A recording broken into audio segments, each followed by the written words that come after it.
Hi, my name is Ed Boon. I'm the creative director at NetherRealm Studios, and we are here showing Mortal Kombat X at E3. So, what were your goals heading into this new MK? Our goals were really to bring as much new stuff to the table as possible. You know, the last Mortal Kombat game, amazingly, was our best-selling Mortal Kombat game, which we would never have guessed, 20 years after the fact. And so we didn't want to just kind of skin the same game with next-gen graphics. So we really wanted to add as many new elements as possible. So, pretty big game-changing, like play mechanics with, changing the variations of the characters, 3 versions of every character.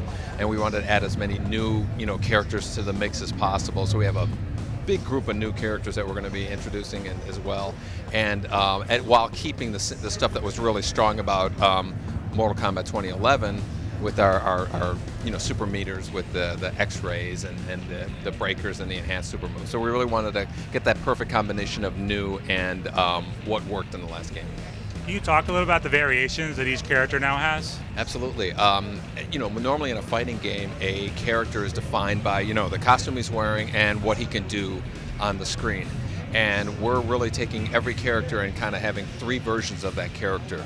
Scorpion, for instance, there's one where he has these swords on his back, and he uses them in combat. So only that variation can use those swords and do all the moves specifically to that. Another one has fire-based moves, can shoot a fireball, can light himself on fire, can do all these, fire from the ground. Those are exclusive to that. So if you think of every character in the game, there's 3 versions of it with their own exclusive moves. It really adds way more variables just to the mix in terms of what can happen in the game.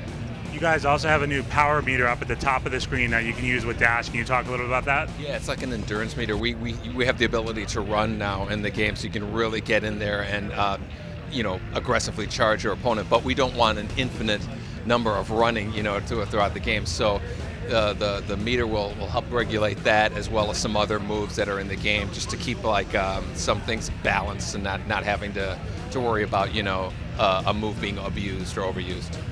Now, the environments you guys have here, and I'll let you explain the 3 environments, but they're very visually alive. Can you talk a little about, I understand you guys redid Unreal Engine 3 from the ground up to build these out. Yeah, we've the one thing that we really wanted to maintain with this game is 60 frames a second, 1080p. We really wanted to make sure that we had the highest fidelity thing. So in order to do that, we really had to kind of get into the guts and wire things so it's more conducive to like a fighting game, 2 big characters on the game. That, as well as making the environments, we wanted players to leverage themselves so they can jump off of certain things, jump really long, swing on branches and trees, and kind of use, they're a little bit more of a, we call it like leveraging points in the environment. So they actually play a role in the fight.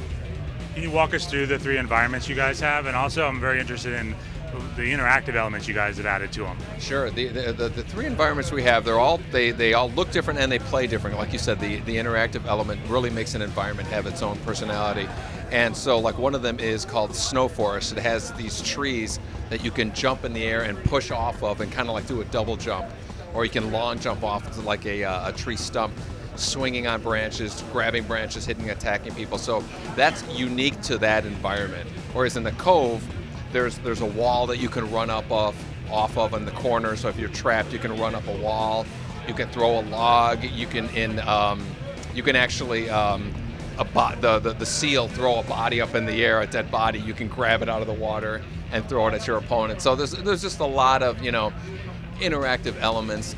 It's mainly for leveraging, kind of moving your character around, but there's some projectile opportunities as well too. Then there's the Outworld Marketplace, which has a big tiger in the middle of it.